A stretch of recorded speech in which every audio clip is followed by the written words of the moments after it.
UIC. Freedom the people of need. Hell yeah. Freedom the people of need. Yeah, yeah. Freedom the people of want. Freedom the people of need. Yeah, yeah. Freedom the people of want. Freedom the people of need. Yeah, yeah. Freedom the people of want. Freedom the people of need. Yeah, Yeah. Real man a road. Now bow wolf in a tree grand a road. Now bow down to no demon a road. UIC when you see man a road, me say yeah. Real man a road. Now bow wolf in a tree grand a road. Now bow down to no demon a road. UIC when you see man a road. Ready for broke every chain. That when you free up the people, levitate. Jamaica member, you ever great. I feel burn up the fire upon every snake. Me give thanks in every way. God still a look down once see we safe. UIC around the road, long time GLP and PMP I sell we out. Till I do the test even though we know the end result. If them coulda kill with them catch we and hang we know. No force, no coercion, me freedom in a step. No one fi rob we and kill we and feel it.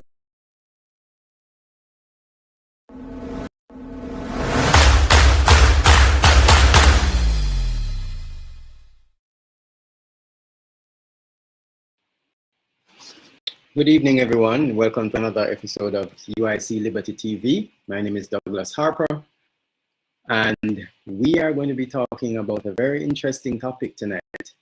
The Prime Minister has made a couple constitutional missteps, and we shall be uncovering what they are and dealing with that. But before we get into that, let me see who is on.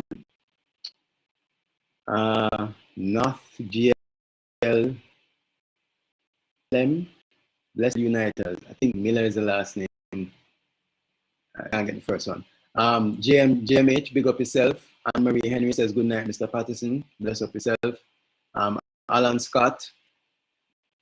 Good night, Mr. Oh, no, Alan Scott says what now? Oh my, these things are coming up so fast. Getting tough, brothers. Yes. Lion Rule the Jungle says the future belongs to who prepare for it today. And Mr. Patterson and UIC is prepping a bright future for the Jamaican people. So join, support, and vote UIC. Absolutely, Lion. Purpose Driven Vibe says blessings, Mr. Harper. Blessings. Cardell, glad to have you on. Ocean Elliott, good evening. Good to have you on. Blessed evening to you. Mitzi Lawrence, blessing to all uniters. Kirk, good night. And Bruce Davis, welcome to University of UIC Jamaica. Maurice Williams, good evening, Mr. Harper and all uniters. Good evening, Maurice. So yes, tonight we're going to be talking about some very critical missteps that our Prime Minister has been making or has made over the last 7 years. They're quite significant, the missteps that he's made, the constitutional missteps, I should say. The question is, are they just mistakes of someone who's, this is his first time being a prime minister? Is it just like faux pas?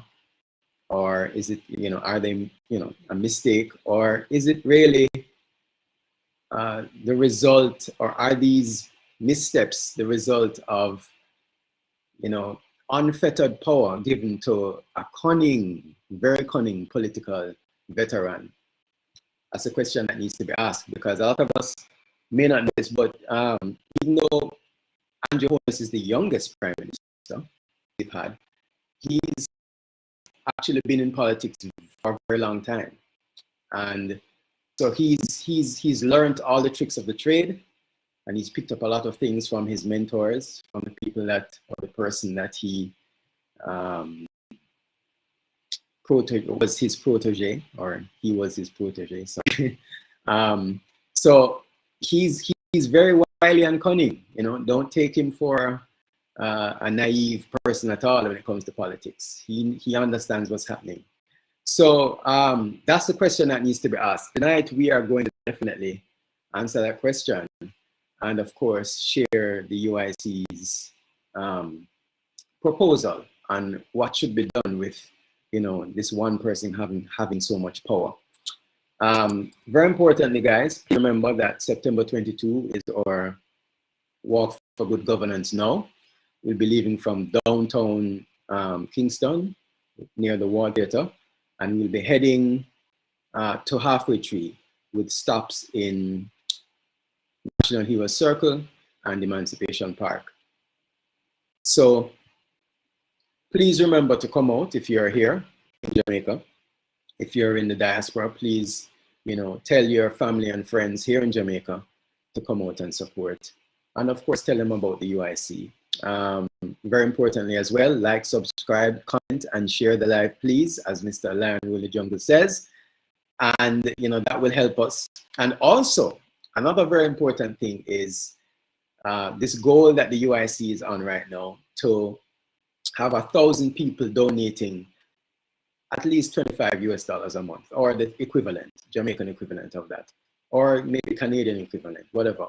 But $25 a month from 1,000 donors. That's the goal that we have right now. And we really need your support in getting those numbers up. All right, so let's get to the meat of the program. Of course, we're going to bring in the master teacher himself, Mr. Joseph Patterson, to kind of guide us along this whole class. So let me bring him on here. Good evening, Mr. Patterson. How are you doing? Good evening, Mr. Harper. How are you doing today, sir? I'm a bit tired, but other than that, I'm fine. Welcome to the club.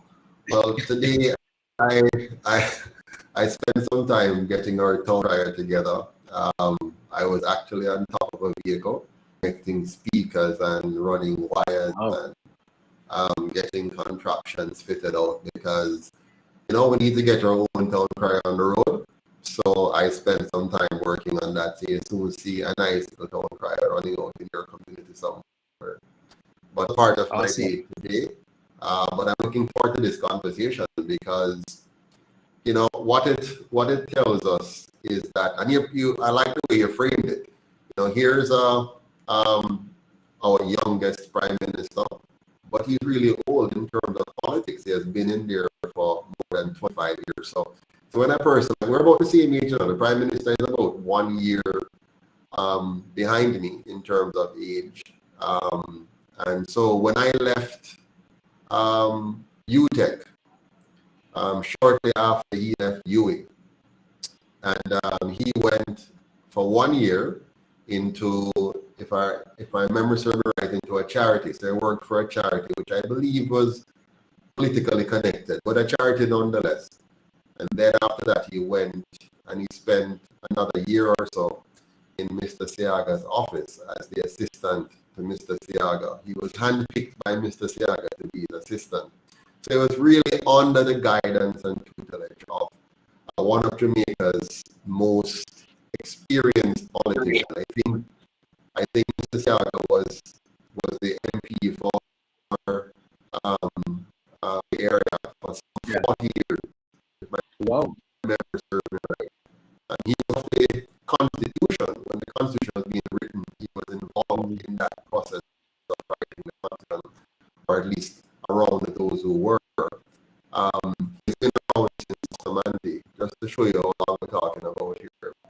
And so when Andrew Holness became his protege or his mentee, he came in at a time when Mr. Siaga would have had a full expanse of the journey maker from pre-independence, independence, and the 1980s issues of some 800 Jamaicans, fellow Jamaicans, in the name of politics. And so he has been there. And then he became an MP shortly after joining the office of Mr. Siaga. So he jumped right out of the universe and started right into so-called representational politics, where he represented the Jamaican Labour Party and has grown in that. So he is a creature of that culture. Whatever that culture is in the JLP and whatever that culture is in sphere, he's a creature of that. He's a product of that. He understands all the nuances. He's highly connected in any way and every way possible in how politics have worked and is still working in Jamaica today. As you said, Mr. Harper, he's no fool. He fully understands how the thing set. He knows how to deal with the thing. He knows how to leverage the thing to get certain outcomes. He would have learned from all the mistakes of Mr. Seaga. Mr. Seaga made many mistakes. If you notice, when we had the Doodles issue in 2010-11, the then Prime Minister Bruce Cole couldn't help but resign, given all of the optics, everything that happened with it showing clearly that he was involved with the darker side of society while also being Prime Minister, and he had to resign. You might recall that he singled out and specified and selected of all his ministers, he selected Andrew Holness to be the person to take over as Prime Minister. He would go up against Portia Simpson Miller, and of course, he was no match for her because Mama, he was in the prime of her political game at that time, and she too is a veteran of politics. She has been in politics from her eye to her knee, and so she understands how the thing works too. And so he lost that first one, having a stint as Prime Minister. So when you see making a number of apparent missteps, they're not really missteps. They're just things that can which don't work out. But there's a plan behind them. There's an intention behind it. You'll notice that he enjoys anything dictated to him, any opportunity he gets to be a quasi dictator. He doesn't give those up, so he likes them. So when we have even, you'll notice that he relished, like he really enjoyed that moment in our history where he was Lord and Governor, and he could say whatever and demand whatever, and that is why he used it in the way that he did. He used the DRMA as a blunt instrument to push his agenda without having to go through the limited checks and balances that we have in our Constitution today. So tonight we're going to talk about some of his missteps, and I look forward to your comment, and I will chime and give some thoughts there. Some people are saying that the audio is not good. Audio isn't clear. Can you hear me clearly though? I can hear you. But right. It seems that. But for some reason the others can't. Let me go back quickly. I am pulling the mic close to me. Everybody, can you hear me? Let us know if you're hearing Mr. Patterson.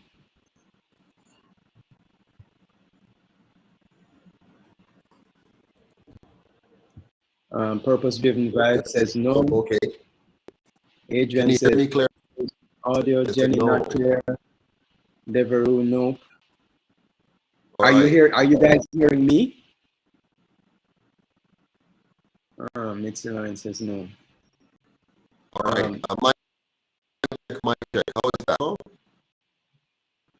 On my side, I'm thinking fine. It's showing me that I have very good audio on my end, and I'm hearing you very fine. Natalie says a little better. So hold on, Harper. Don't say anything. Let me just check from my end. Okay. All right. Another check. Mic check. Can you hear me? Well, I can't even hear myself now. I'm looking at my, I'm seeing no indication on my thing. Okay, it's on now. I'm seeing where. Can you hear me now? Can you hear me? Can you hear me? So can you hear me? Can you hear me? Okay, so it seems they can't hear me at all. They can hear you, but they can't hear me.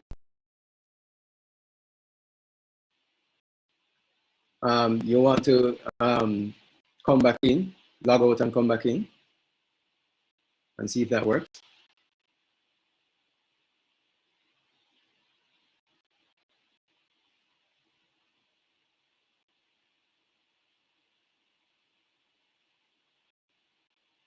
Are you hearing me, Mr. Patterson? I can hear you, but I was muted for a second. I'm not sure why. I didn't mute myself. Okay.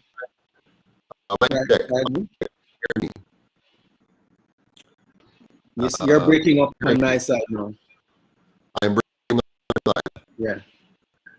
Okay. All right. So,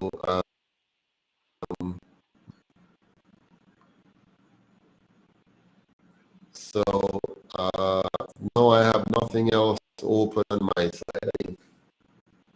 We're just having some bad connections here, unfortunately.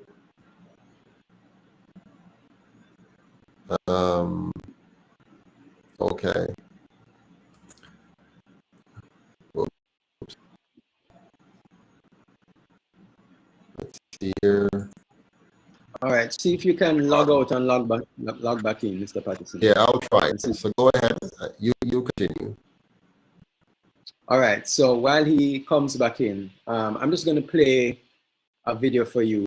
So we're talking about, the missteps, the constitutional missteps that Mr. Patterson has, Mr. Patterson, that Mr. Holness has been making.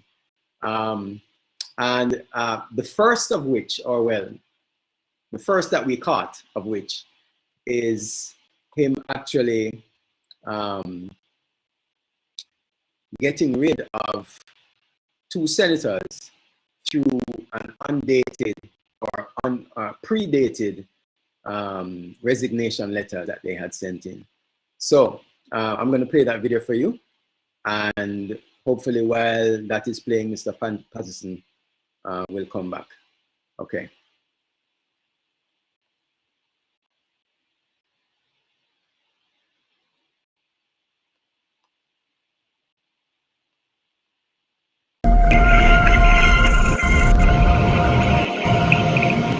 I say for the moment, because I feel vindicated.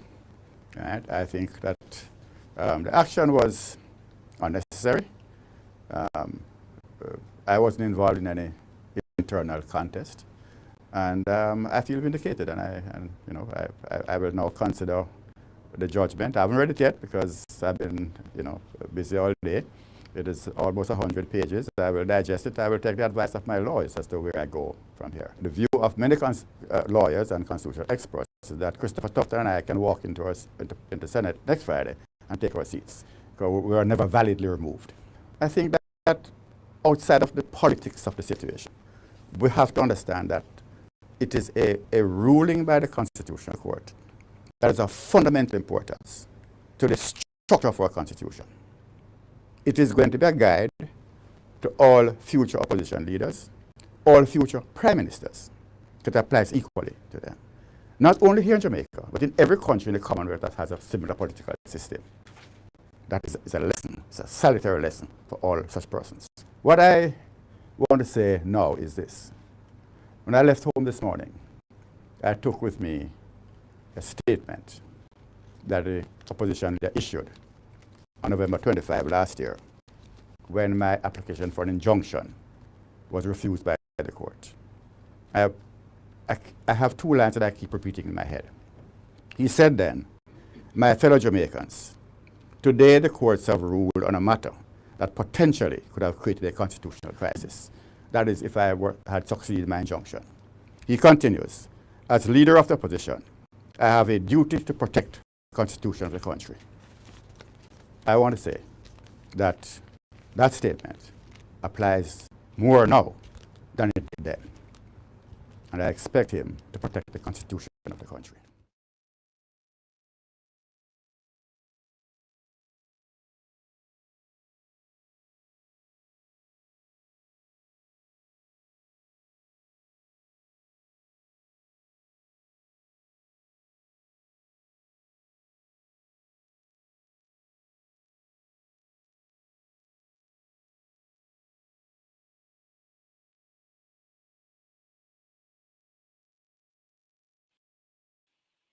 All right, sorry guys. That was a video of one of the senators that Andrew Holness removed using predated or pre-signed resignation letters to have them removed from the Senate. The other senator was actually Christopher Tufton. And that particular senator, and Arthur Williams, actually took Andrew Holness to court and actually won. And so we have an issue here where, I wish Mr. Patterson was back, but it looks like his connection is really bad. We have an issue here where we have a prime minister that is using his, or well, at the time he was opposition leader, but we have an opposition leader that was able to use his position to remove people from the Senate at will. And because out of using pre-signed resignation letters. So here it is, under the now situation that we have, colonial system of governance that we have, senators are, the Senate, there are 21 senators, right? And the leader of the winning party, or the prime minister, appoints 13 of those 21, and then the leader of the opposition appoints 8, right? And so these 13 and 8 senators are basically beholden to the leader of the opposition for their party and the prime minister for their, if they're in government. And so we have a situation where senators aren't able to properly represent, or not represent, but make laws, pass laws that are beneficial for the people of Jamaica, but really are now passing laws because they want to be in good standing with either the leader of opposition, because maybe he may win the next election, or she may win the next election, or the prime minister, because maybe I may get a ministerial position, right? Or some other kind of benefit. And so we have a situation right now where senators are really just rubber stamps for the prime minister and the leader of the opposition. Now, as it stands with this particular situation, where we are right now, the JLP has, I forgot how many seats, but you know, the PNP, like, it's a majority, right? So not only does the JLP basically control the lower house with the MPs, right? They also control the upper house with the Senate, and is now controlled by this man called the Prime Minister, who is willing to use his position to influence, you know, senators. So that's the first quote unquote misstep that we see happening with the Prime Minister. And it's not a good look. It's not a good look at all. I have actually here an article about this very same thing, where Mr. Holness now is explaining, you know, why he did what he did. And so we're going to look at it for a little bit. I'm going to walk you through it. It's an article that was in the Gleaner. I hope you guys are seeing it. Let me see if you, yes, you are. Okay, great. So Mr. Holness explains using pre-signed letters to remove senators. This happened in 2015. Opposition leader Holness is seeking to explain his actions when he used pre-signed undated letters of resignation to remove 2 opposition senators from the upper house in 2013. Right? So this is pre-signed undated letters of resignation. So he basically said to the senators, when they were in opposition, right? He appointed these senators and said, listen, write undated letters of resignation, sign them. And, you know, that is one of the prerequisites of being a senator. So, you know, I can now control you. So if you're not doing what I want you to do, I will just sign. I'll just use these pre-signed undated letters. And so this is when he was in opposition, right? I want you guys to understand. This was when he was in opposition.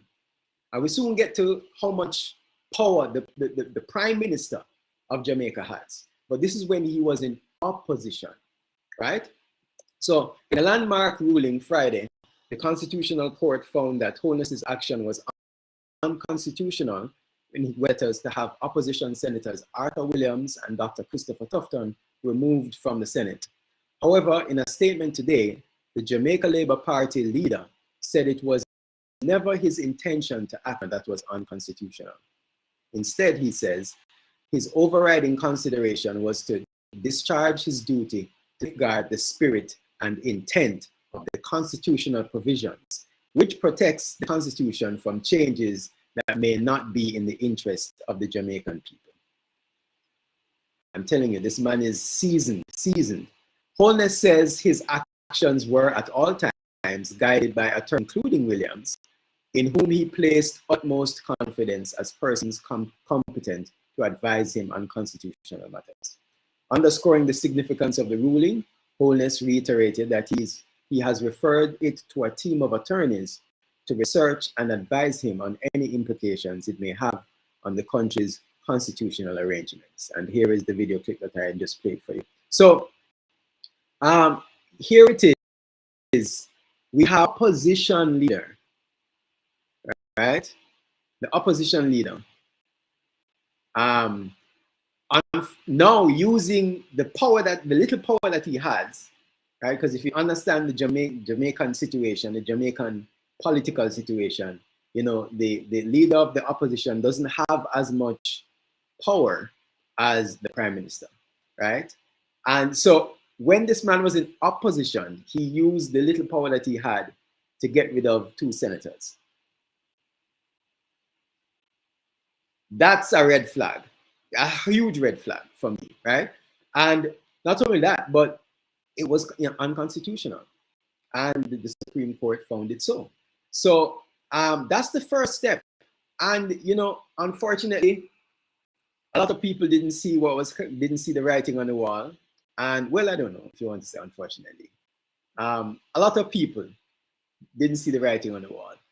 And so when he won in 2016, you know, he now started to sink his claws or teeth into how close can I get to a dictatorship?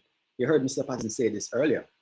He really, as he got in, we see that he started to set the foundations for a dictatorship. Now, it may not look like a normal dictatorship. And of course, you know, he's very good with the gift of gab, so he's able to, you know, say nice, lovely things to make it seem like it's not a dictatorship. But if you think about what has been happening to Jamaicans, or what happened to Jamaicans in the last 2 years, you know, that was pretty much a dictatorship that we were operating under, right? So he won in 2016, and in 2018, one of the first things he did, so he won, right? So now, you know, as Prime Minister, you have so much privilege, and this is where I'm going to talk about how much power the Prime Minister actually has. So when you are now the Prime Minister of Jamaica, you get to appoint 13 of the 21 senators, right? So now, again, we don't know if these senators signed resignation letters, but I wouldn't be surprised.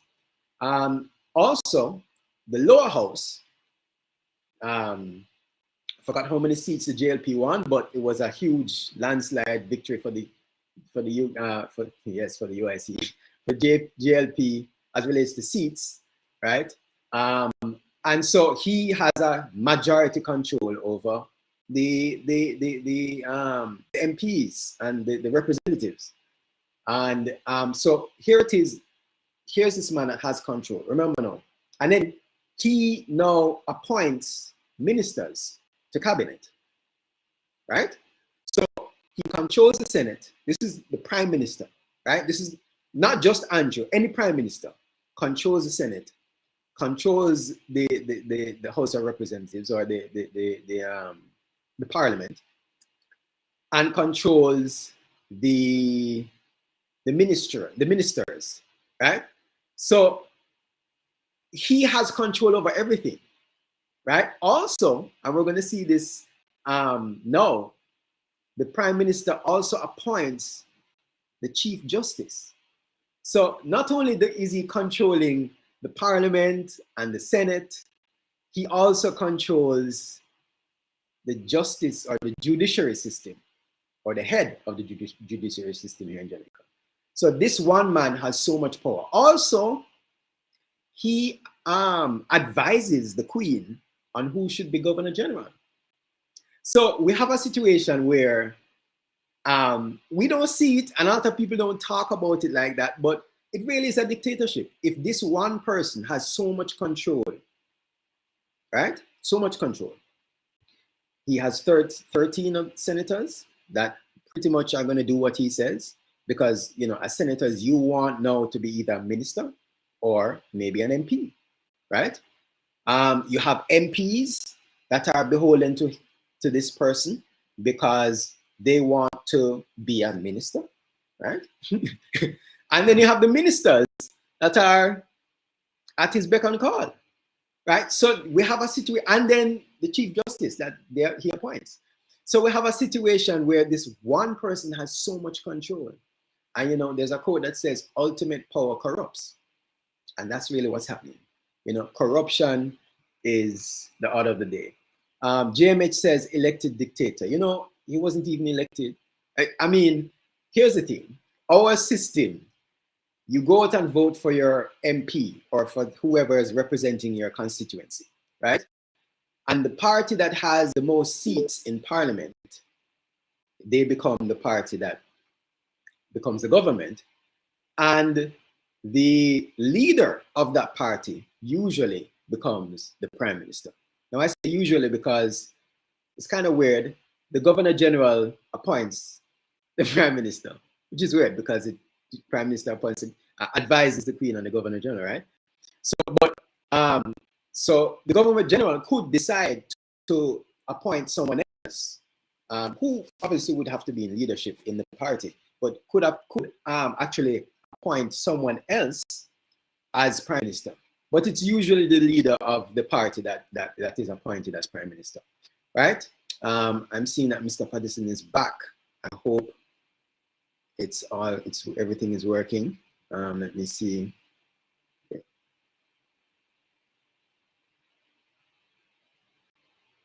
All right, so your videos are blurry, or you're muted. Did you say my video is blurry? Yes, but I'm hearing you loud and clear. Okay, but it is not clear. The video is not.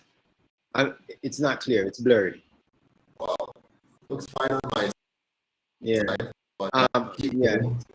Let us know, guys, if you can hear Mr. Patterson now. Can you hear me clearly? Can you see me clearly?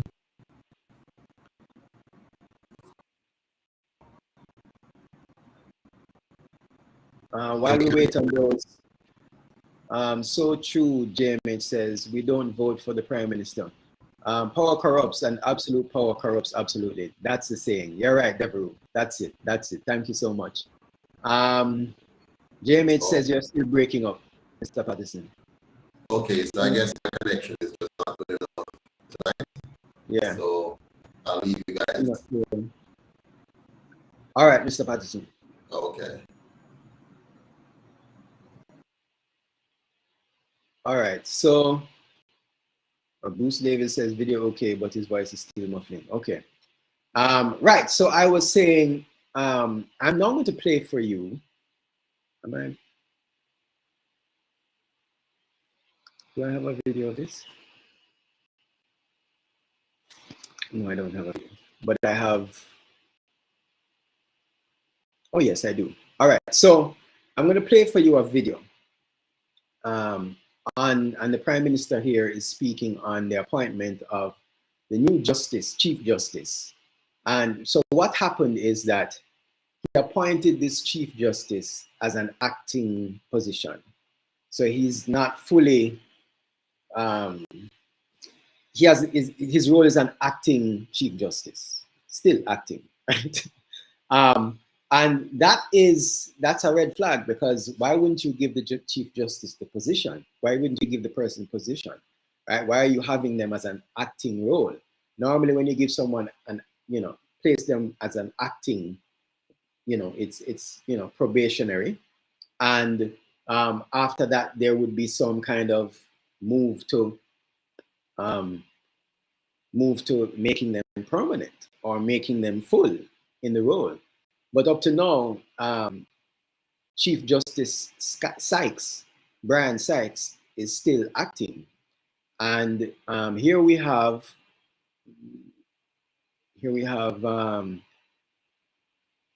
Andrew Holness speaking on that issue. Let me see if I can play it for you guys. All right.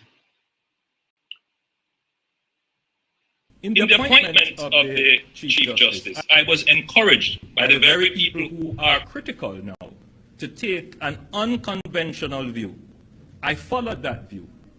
I interviewed after having gone through a process of shortlisting the Chief Justice. I have never met the person who I've selected as the Chief Justice. I have never had the opportunity to have a conversation with him. I can safely say I do not know him. And I selected someone based upon what is presented on paper as his resume, and what I have researched as his work, and what I have consulted with his peers. It is indeed a break from the traditional and conventional way in which this was done. I am certain that the Chief Justice understands that I am a person who believes in systems of accountability. I am not intent on treading, trampling, or in any way interfering with the independence of the judiciary. But the judiciary is also accountable for how taxpayers' funds are spent.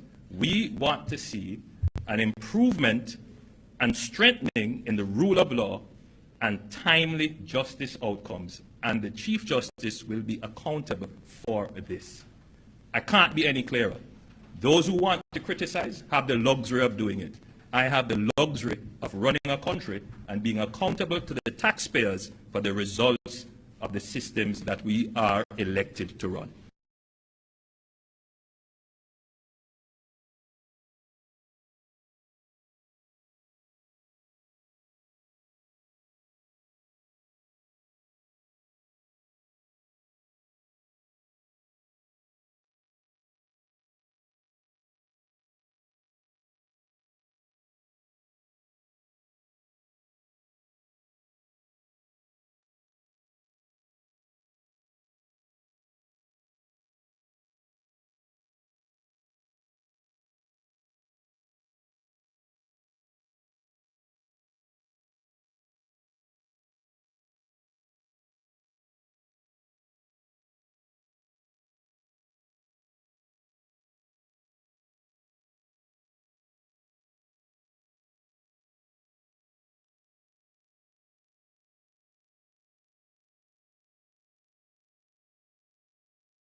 Sorry, guys. I was muted. I was muted. Sorry. Right. So I went off. I don't remember what I was saying. All right. But here we have a situation where, the Prime Minister is giving his reasons for appointing Chief Justice Sykes. And boy, I don't know. It's not, it don't fly with me, but hey, we've already given this man so much power, and he's willing to use it, and he's going to use it for whatever, in whatever way he can.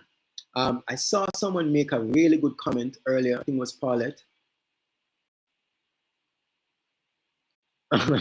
Yes, I don't mean read the message thread. You know, when I'm talking, I don't really look at what's happening in the chat. Yes, but she said something right. The question has to be asked of Mr. Williams. Why would you still want to work in such a Senate for such a dictator, sir? The fact of the matter is, unfortunately, this is how the politics has been set up in Jamaica. It is all for gain for them. So if he's no longer senator, he no longer has certain advantages, right, than the average man in the street, right?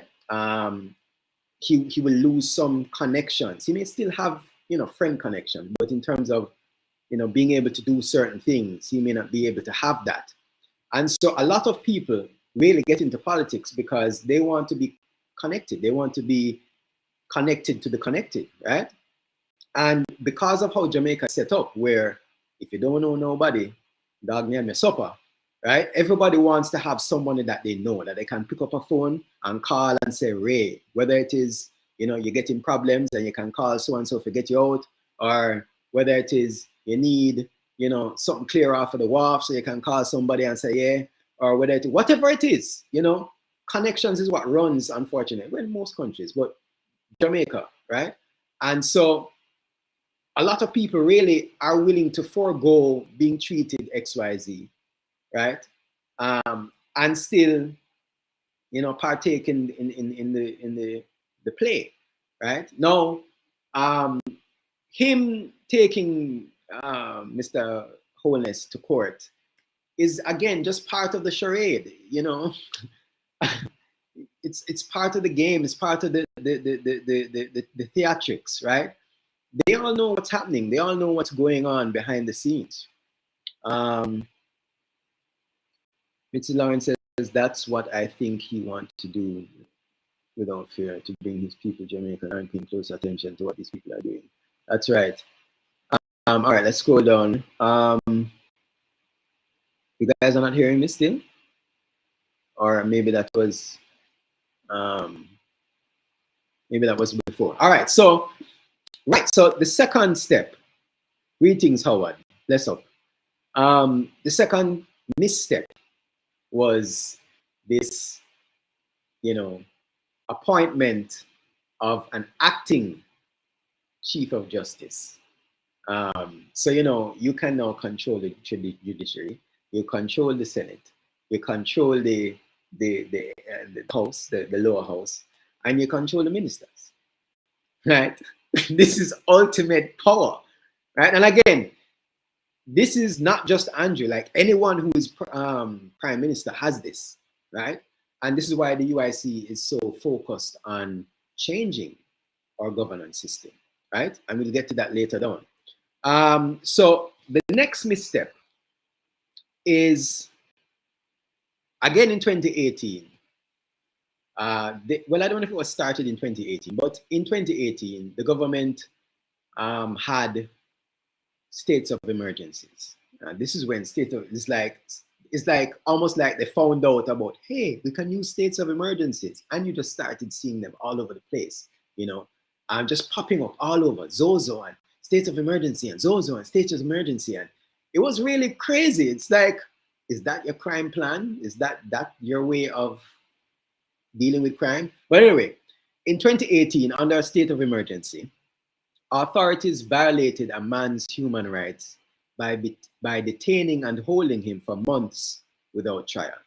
So here it is, they have a state of emergency, right?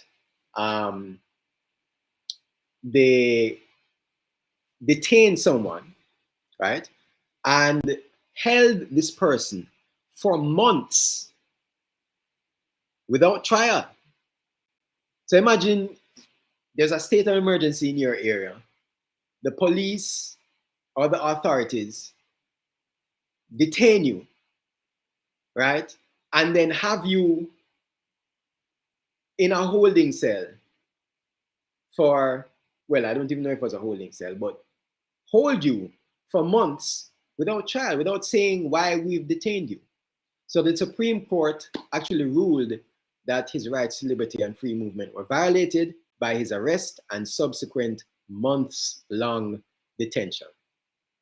So again, we see where the Prime Minister is using or is able to, well, authorities through the Prime Minister are able to use their authority to and use force, you know, to manhandle Jamaican citizens, right? And so the courts ruled that this is unconstitutional.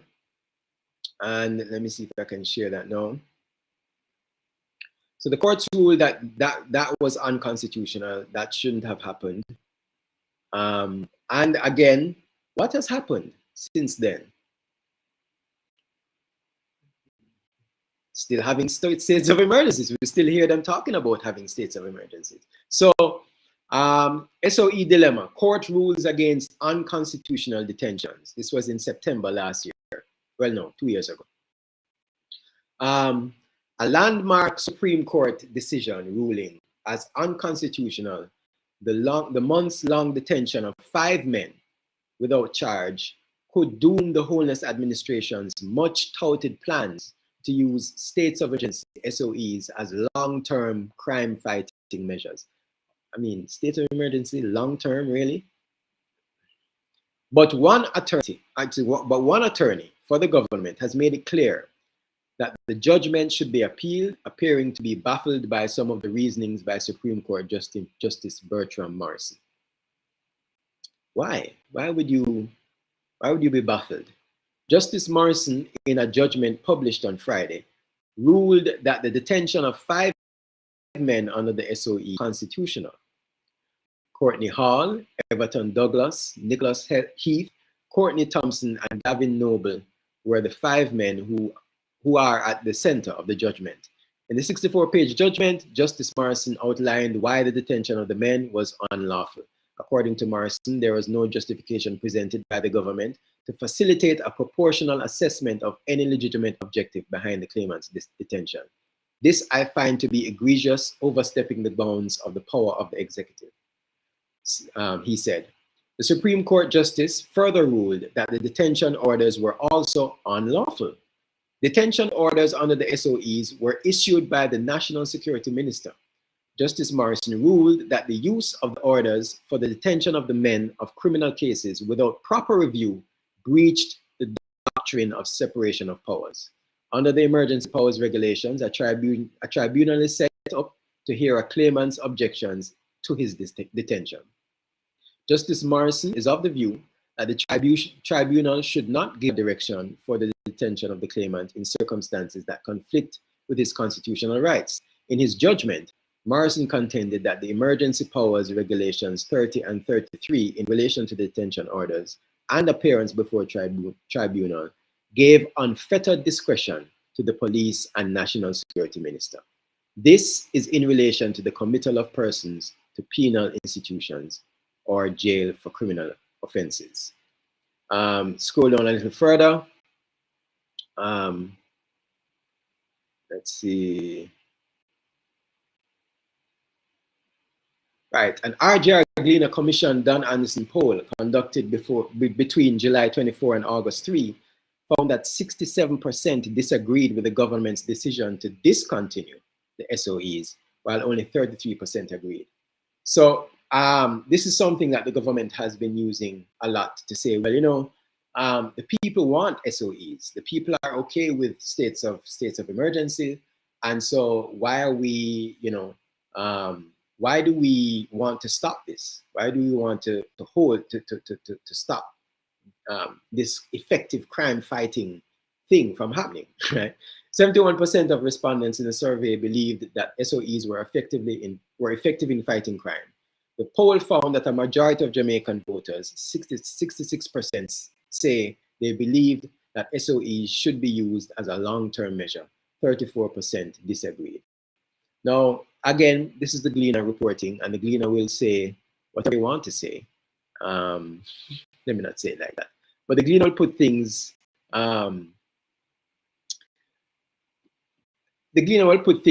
in perspective, right?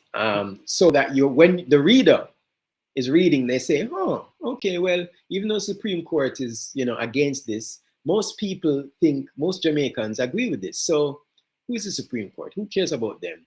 Let's go with it. And so maybe this is also part of the reason, because if you notice, the guy before Justice Morrison was the person before this new acting Chief Justice, Sykes. So, I mean, again, very fishy, but hey, so that's the third step, misstep by the Prime Minister. Detaining people or allowing people to be detained under an SOE, a state of emergency. And not only just detaining them, but holding them for months without any trial. And that's unconstitutional. Now the fourth one is, before I get to the fourth one, there's another thing that popped up, and I should really talk about it. Is this NIDS bill? I think it was 2018 as well. 2018 was a year, man. The government put forward, this idea of having NIDS, put forward the NIDS bill. NIDS stands for National Identification System, I think, or National Identification Scheme. Anyway, and so the Supreme Court actually struck it down and said it was unconstitutional. But again, our wily, cunning Prime Minister found a way to go around that. And so now we have, I think they're supposed to be starting the NIDS next year or later this year. And so, here we have a Prime Minister that has been able to just, do what he wants, because he has control over all the different sides, So the last one I'm going to talk about, before I talk about the UIC's proposal and plan and position, is a very recent one where we had the retired Army General, Rocky Meade, being appointed Cabinet Secretary. This happened this past week, and this was actually, all over the news. This new Cabinet Secretary, Rocky Meade, is now going to take over, and all seemed to be going well, right? But before I get there, let me play the video about it. Sykes is his name. Sykes, not Skies. Did I say Skies? I'm sorry, guys. And that rhymes.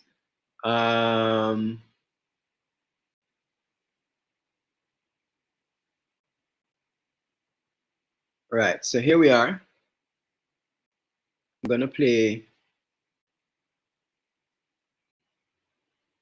our new cabinet. Well, he resigned, but yeah. Jamaica Defence Force head, Lieutenant General Rocky Meade, has been appointed Cabinet Secretary and head of the Public Service. The retired military man will succeed Ambassador Douglas Saunders, who will step down in October. That's according to a statement Tuesday from the Office of the Prime Minister. Saunders occupied the post since June 2008. Prime Minister Andrew Holness in the statement notes Meade's years of experience in government will be an asset to public service and the push for efficiency and service excellence. Holness also lauded the integrity, commitment and accountability exhibited by the outgoing Cabinet Secretary and thanked him for his service. Meade is referenced as saying he's humbled by the appointment and being optimistic about his new role. One social and political commentator is lauding the move as progressive. I think it's a positive move that we're using the resources. He's retired, yes, but he still has a young enough man, lots of brain power, lots of training, and we're using his skills to benefit the country. Chang says Meade's knowledge from the JDF will prove an asset in the role. Having a military man moving in a position in Jamaica, we can't joke about it, about a possible military takeover. because we know it's not going to happen in Jamaica, but some countries have rewarded. But in Jamaica, the JDF consistently polls as the most respected entity. You know, they're seen as disciplined and a lot of knowledge. You know, trained by engineers and stuff. So having a JDF trained as cabinet secretary, I think most people would react positively to it. A respected organization, the man has proven himself. And so whatever skills he had as a JDF head, the organizational skills should be carried over as cabinet secretary. Meade will assume his role as cabinet secretary on October 1. Nika Lewis, CDM Live. Right. So he would have taken up position, but there was a letter, he wrote a letter yesterday, yesterday, or was it earlier today, where he declined. King Charles III addresses the British Parliament for the first time as monarch. We begin today's show looking at the legacy of British colonialism. Sorry about that. Right, so we have a situation now where our Prime Minister has been using his position to kind of, as far as I'm concerned, he's setting up himself for dictatorship. I mean, he has control over the Senate, he has control over the MPs, the ministers, the Chief Justice, right? And now, Cabinet Secretary, maybe. Well, we'll see who is going to be the next person. But also, he'll now be able to have control over not just the people in Parliament and the political class, as he likes to call them, but also the average person with the NIDS bill. So they're now able to, with NIDS, to lock off, well, first and foremost, NIDS bill will allow them to have a single identification for everyone in Jamaica, right? But they're going to tie that now to the CBDC, the central bank digital currency that they're starting. So it's all coming together. I mean, if you really look at all the pieces to the puzzle, you can put the puzzle together and tell you where, you can kind of know where this is going, right? So it's very important that we at this particular time, stand up and said, boy, this can't work. And that's one of the reasons we're doing this march, because the corruption has just taken a completely different, not different, but like it turned up to 1,000 degrees right now. You know, you have people in Jamaica that are acting in corrupt ways that don't even know that they're being corrupt, because it's such a normal thing now. In order for you to run a successful business, my next door neighbor is a businessman. And he literally said this to me. He said, listen, in order for you to be like successful in business, in order to get things on time, to get things, you know, to get money, like to get customers or clients, or, you know, you have to be corrupt. There's no way you can be clean in this country and make lots of money. It's just not going to happen. You have to somehow, some way, you know, do some form of corruption, some way, some form of force, some form of fraud, to be able to just make money, just be able to run a business here in Jamaica. And it's sad.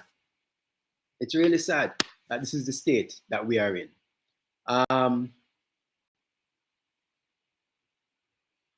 Looking at some of the comments.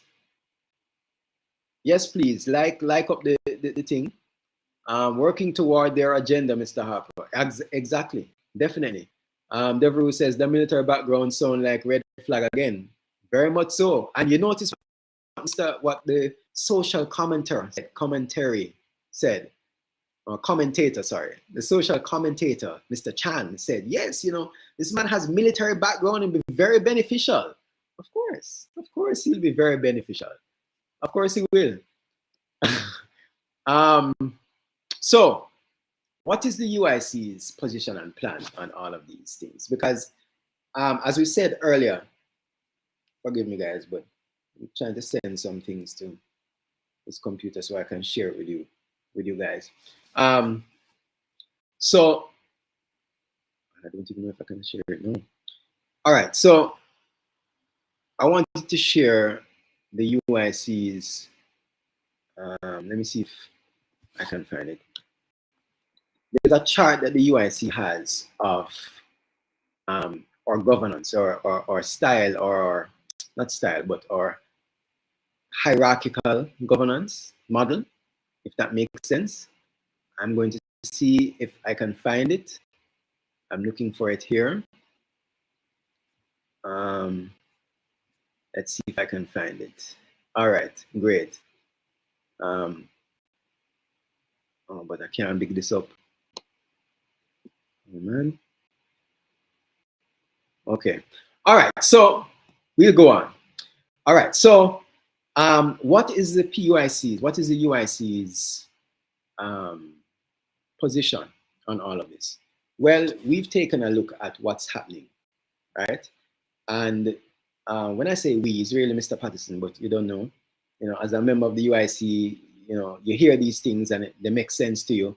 And a lot of for me personally, a lot of the stuff that I heard, I didn't really understand at first, but then, you know, when you see things start happening, you're like, oh, okay, that makes sense. But the UIC sat down and said, all right, listen, one of the biggest issues, or if not the biggest issue we have in Jamaica, is corruption. And corruption really is the mother of crime. So the more corrupt you are, you know, the more corrupt your country is the more crime your country will have. But not just crime. The more corruption you have is the less educated your people will be, right? The more corruption you have is the less, you know, the lower your country's economy, because, you know, crime also affects the economy, right? So you're being less productive. So one of the root causes of corruption, which leads to so many other things, is bad governance. And so we looked at the governance model of Jamaica right now. And we have a colonial model based off of our colonial masters, and a Westminster model. And as I said earlier, this Westminster model gives too much power to one person, right? And so if one person gets so much power, they're going to, even if they didn't think of using it before, they're going to say, oh, well, I can do this. Really? I can do that? Okay. I can do that too. You know what I mean? So after a while, it's no, well, if I have access to all of this, why not use it, right? If I can do what I want to do, why not? And so the UIC has said, listen, we need to stop this. We need to stem this, right? And so what we've come up with is, instead of having a Westminster model that is built on two political parties fighting each other, that's actually gotten the Jamaicans to be divided and fight each other, right? Let's now form a Congress, a group of people coming together, or the whole Jamaica coming together and building on what we have instead of tearing each other down. So in 1944, the JLP won the first election, right? And when the JLP won, the PNP now set out to oppose the JLP, right? Instead of working with the JLP, instead of building something that the two sides work together in creating something, it was more what the JLP is saying is wrong, or we can do it better, or you get what I'm saying? And it was never about let's come together, right, and build Jamaica. And so we started having people saying, I am JLP, I am PNP, and if you're JLP, me can't talk to you, or if you're PNP, me can't talk to you, right? There are communities that were separated along party lines, right? And then the government now expanded on this and started building garrisons, like actual garrisons. This is crazy. Actual garrisons, right? And for their supporters. So the PNP will build this, area for their supporters, and JLP will build this area for their supporters. And then they would now have a representative, well, I mean, not a political representative, but have a Don that controls that area that is linked to them. So the PNP area has their Don, and that Don reports to the PNP. The JLP has the area has their Don, and and then now they give these Dons guns. It's crazy. Over the last 78 years, this has been happening, right? And I mean, what do you expect to come out of that? Clearly, nothing. Clearly, where we are right now is because of all of that. And so the UIC has said, listen, let us, instead of having this divisive political or partisan approach to politics, let's have a unified approach to politics. And that's why the start of the name is United. We want to unite Jamaica, right? So we unite Jamaicans.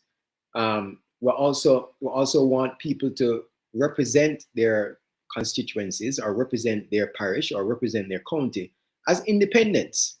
So United, Independence, Congress, right? We don't want to have a parliament, we want to have a Congress. And so, okay, so we have that. How does that play out? Well, it plays out with a non-partisan constitutional republic. We can't have a governance system that gives so much power to one person. So how do we break that up? Well, we have first and foremost, just in terms of running for office, we're going to have a 100% publicly funded campaign financing system. So anyone who wants to represent their constituency or their parish or their county will be able to do so, whether they're poor or rich, right? And we will not be having, no one will be able to have private funding, anyone privately funding their campaign. Or your campaign has to be based fully on 100% public funding, right? So that means that levels the playing field, right? So you won't have people that don't have the money not winning a seat because they don't have the money. You'll have people now campaigning on policies and not campaigning on whether they're going to fix your road or, whatever, give you a community center or whatever because they have money, right? So that's one thing, right? But then also we want to break up the actual system, right? So we want to have a head of state. So we're going to remove the queen or the king now, right? And we are going to remove the governor general, right? And we are going to have a president. And that president will be directly voted on by the Jamaican people. So directly elected by our Jamaican people. So no longer will you have a head of state that, we don't have any, we never made them head of state. We never voted them in. We never put them as head of state. They just became head of state because of, their family line. As I said earlier, we don't really vote for a prime minister. So we don't have control over who was head of state or queen or king, right? In this system here. We don't have control over who's the governor general, right? And we don't have control, we kind of do have control over the prime minister, but again, it's the governor general that really does appoint the prime minister. So the governor general could say, hey, listen, I don't really want this person to be leader. I want this person to be the prime minister, right? So we really don't have the top three, the monarchy, king, queen, the governor general, and the prime minister. We really don't have that much control over, right? Who we really have control over is the MPs. And we don't have control over the Senate either, right? So what the UIC is saying, let's give the Jamaican people control over that, because it's, right? The government is here to serve you. So you tell us, right? So you tell us who you want to be your head of state, and you're going to vote for that person. You're going to elect that person. So that's the president. Then we're going to have 3 vice presidents, right? 1 for each county, right? So 1 for Middlesex, 1 for Surrey, 1 for Cornwall, right? And so if you live in, whatever county, you will vote for the VP for your county, right? We're going to have 14 senators, 1 for each parish. So if you live in a particular parish, then you're going to be able to vote for the senator for your parish, right? You're going to also be able to vote for your, well, they call them MP now, but we call them representative. So we're going to have maybe less than 63, but right now we have 63 constituencies around Jamaica. And so you're going to be able to vote for your MP, right? Which we all do. So that's now leveling the playing field, because now everyone has a vote. I mean, like, everyone has the opportunity to vote for the leadership, right? So you vote for the president, you vote for a vice president, you vote for a senator, you vote for an MP, right? So we're leveling the playing field. We're making it very open, fair, and honest, right? Very transparent.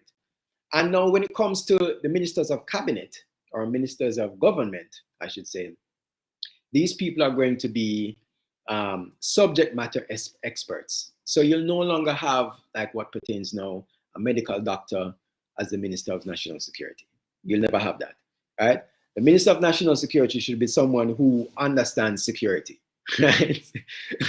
The Minister of Health should be someone who understands health, right? And so we're going to have subject matter experts as ministers of government. Now, these people are going to be nominated by the executive. The executive would be the president, the 3 vice presidents, the general treasurer, and the general secretary, right? They will nominate these people. And then the senators will publicly vet these people. So publicly vet the nominees, right? So they're going to be interviewed on public TV. Everyone can tune in and watch, right? And then the representatives will vote yes or no on these people to be ministers.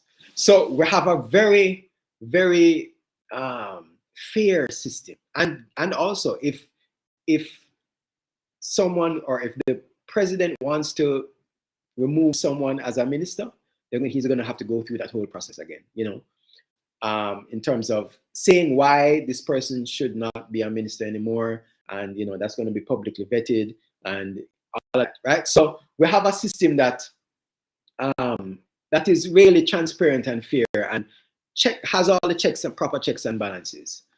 Paulette Angelo says, on that note, the counties will have to be redefined and renamed by the UIC based on population density and distribution and basic geography. I don't see how St. Mary's in Middlesex. Well, I agree with you 100%, Paulette. We're gonna have to kind of work that around. Over time, that will happen. But I think the very first thing the UIC will do when it becomes the new government is to implement this new non-partisan constitutional republic. New constitution. It's going to place the Jamaican people as sovereign, right? So there'll be nobody above you that is sovereign. No PM, no Governor General, no Queen or King. You are sovereign, right? So you'll have the Constitution, which is a law, and then, the people of Jamaica as sovereign. And, everything else falls down after that. I really would have liked to share the image with you, but it's not coming up. So I could have explained it better for you.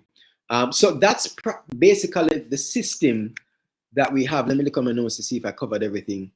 That we have to help not to help, to actually do away with corruption, because now you're not going to have political party. Well, you still have political parties, I guess, but the political system will not be dependent on you being a part of a political party, right? You can run independently, and that you running independently doesn't depend on whether you have money or not, right? You'll be able to run, you'll be able to, talk about policies, and it would be a whole different ball game. Nowadays it's all about dub plate and theatrics and stuff like that.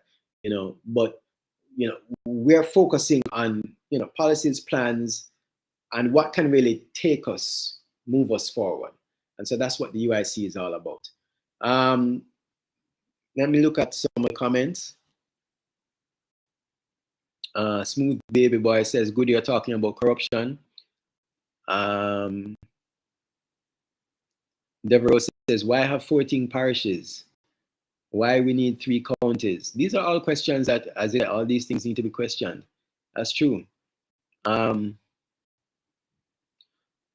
But corruption is wide in our country from top to bottom. Definitely, Smooth Baby. Smooth Baby Boy. I agree with you 100%. As I said earlier, there are people that are practicing corruption and don't even know it. Don't even know it. They just, it's become such a, not just a common thing now that, people believe that that's the only way I can get things done, right? Is to do this or to do that. And you say, well, that's corrupt. And I say, yeah, well, but how am I going to get things done? Notice how in normal times the media call these areas garrisons, rightly so, but in election times they address them as strongholds. Definitely, the media isn't in the middle; they're on both sides. Oh, 100%. Remember that they are controlled by the PSOJ oligarchs. The PSOJ oligarchy owns the media houses. So and the PSOJ is playing both sides. Listen, it don't matter whether PNP or JLP win. It's a win for them. Right? It really doesn't matter. So the media is doing exactly the same thing that their owners, the people that own them, are doing. What happened to all the military vehicles that he bought last year? Question. I'm not sure, Natalie. Let's see if we had any new messages. I don't even like the name parishes, says Devereaux. Sir P needs to get aboard the ship. Is that the ship of changing parishes? How will the UIC handle all of what? Smooth Baby Boy.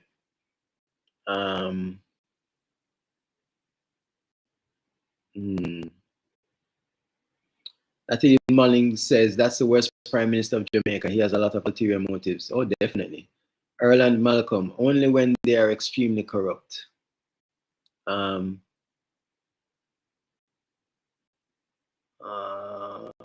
Right, so Devereaux says Mark of the Beast business where we Christian friend them love talk about. Oh boy.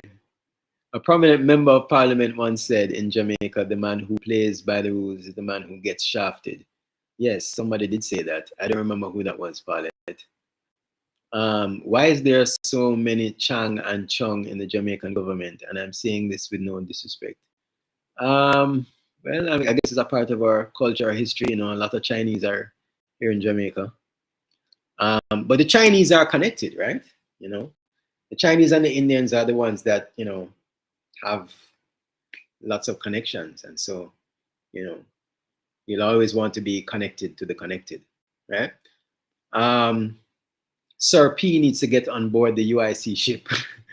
Young G, why does everyone on the system have a scamming mentality? Or everyone on the system?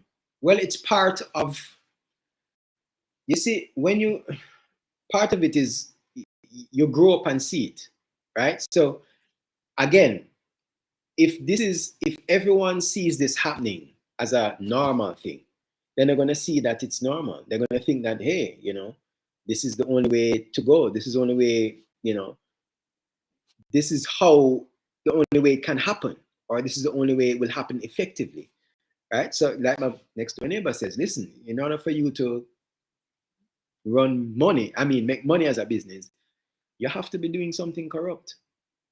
Now, it may not be big corruption, but, little things, right? Favors here, favors there, and that's just how it is. And so when you grow up seeing that as that's just how it is, then you say, well, what other way is there, right? So it's just normal for many of us right now, unfortunately. The government has a lot to hide. That's why they wanted to change the Information Act. Devereaux says, yep, for real. Maurice Williams, I think those military vehicles is to go fight the Maroon in the cockpit country. Well, they're doing a good job with fighting them. Joseph Richardson, until the UIC become the next government, Jamaica will never see the light. I do hope the people will see the way. UIC, big up. Bless up yourself, Joseph Richardson. You have a very good name. First name, right? Smooth Baby Boy, UIC needs a podcast. Interesting. Yeah, that could be something. Young G, so change starts with the children, I guess. So right now we have a failed future then. Change does start with the children, but I wouldn't say that we have a failed future. I think we have a bright future. It's just that there are a lot of us that have been, some have been blinded, some have been tarnished or made to believe that there's only one way to be successful. And I honestly believe that if people see that, you can actually be successful without having to do, these corrupt things, they would say, oh, well, okay, let's do that. There is going to have to be some kind of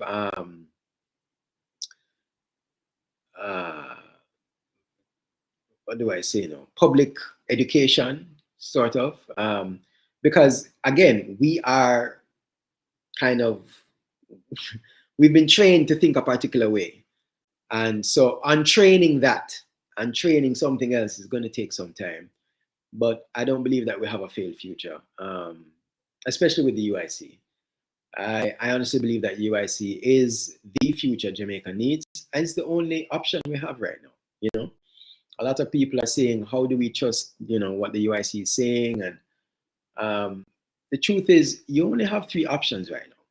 One is to vote JLP or PNP. And that's what we've been doing for the last 78 years, so we know what we're going to get, right? The second option is to not vote, which is what a lot of people are doing.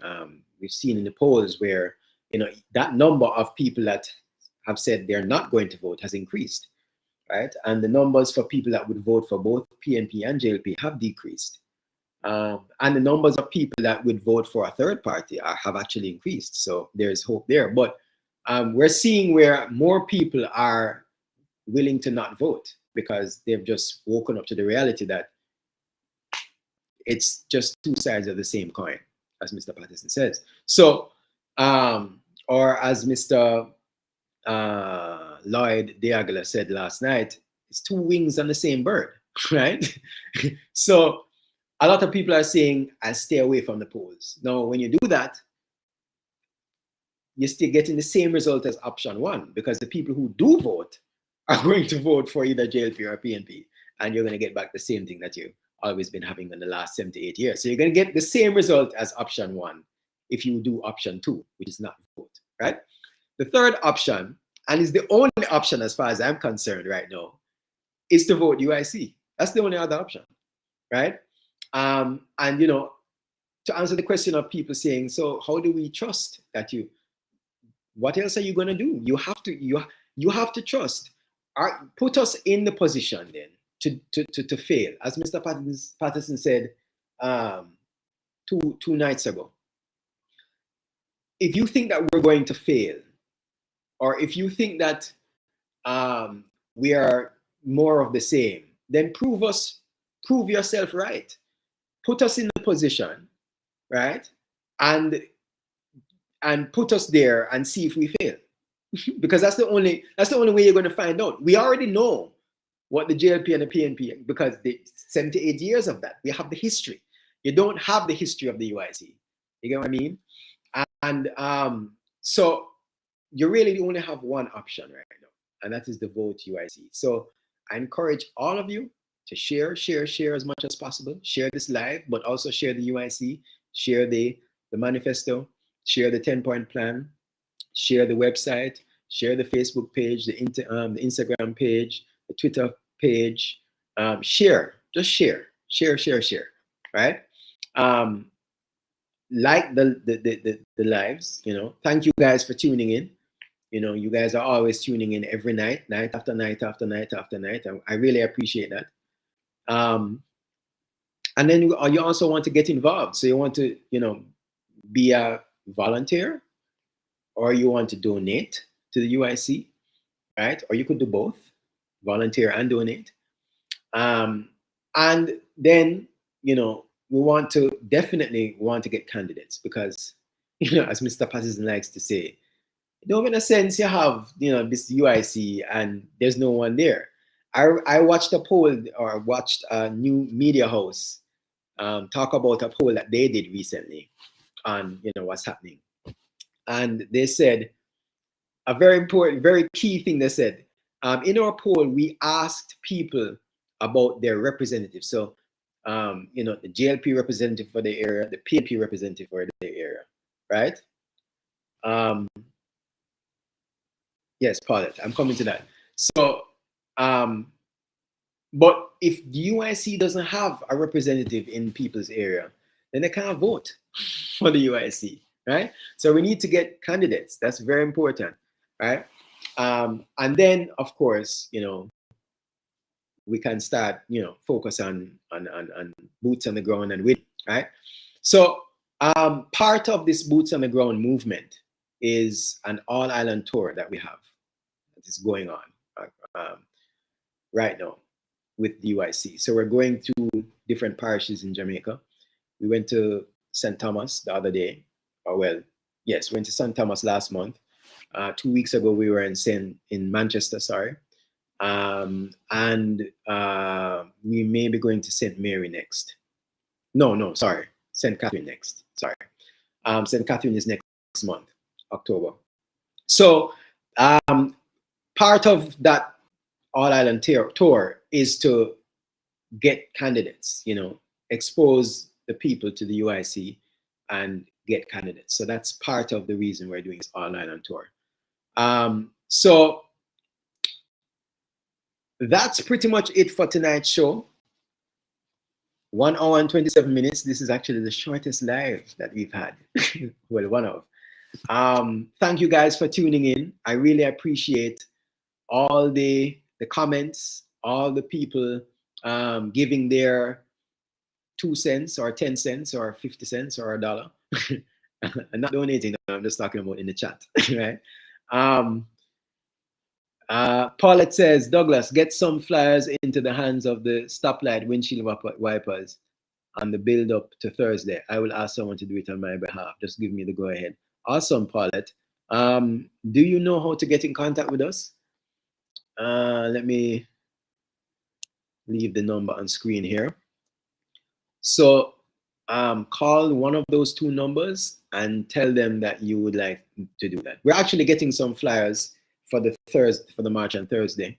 But you know, more flyers don't hurt, you know.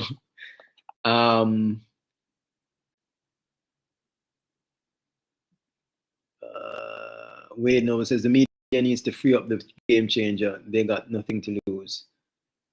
Lion Rule the Jungle says this is the UIC website where you can join, definitely. So let's show. So definitely go on our website, and as I said before, become part of the movement, right? So you want to donate, you want to volunteer, you know, we need your help. So go on the website, uicjamaica.com, and you can join to be a member. You can see the manifesto and of course donate. Kevin says UIC for life. Don't know, big up yourself. You guys need a social media marketing team. We actually have one, but we're open to your suggestions, Young G. Please drop in the comments your suggestions. Joseph Richardson, does the UIC ship shirts abroad? Oh, does the UIC ship shirts? Yes, we do. So again, get in contact with this number. Tell them that you want a UIC shirt. We have polo shirts and we have what you call Oxford shirts. And we can get that shipped to you.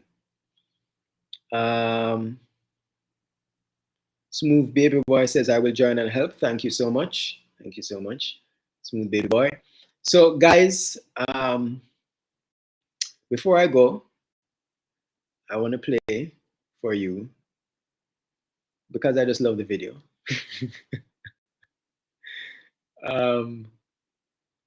Jamaicans need to work harder and smarter. We are too laid back. I agree with you, Jajoya.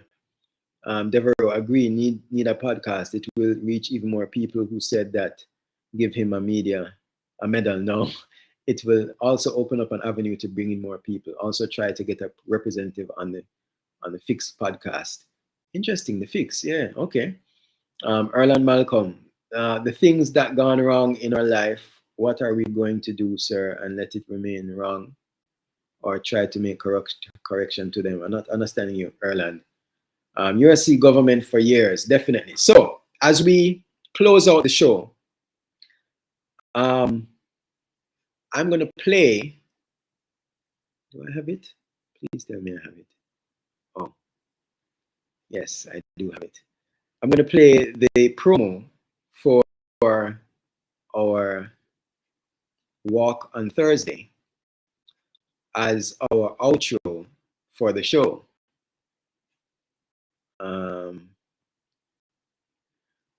So please come on out to the walk if you are in. Where are we now?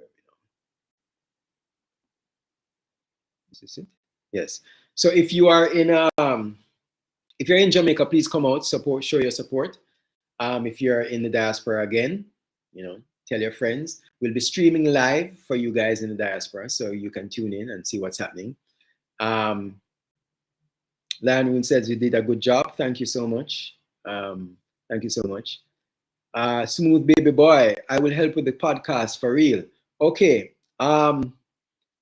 Smooth Baby Boy, let me put up the number again. Just contact the number. I don't want to give you my number on the thing. So just contact them and tell them that you want to work on the podcast, and they will put you on to me, right? More than likely. So write down one of those two, well, both of those numbers, because, if one not working, you can try the other one. And just tell them that you are interested in helping us start a podcast.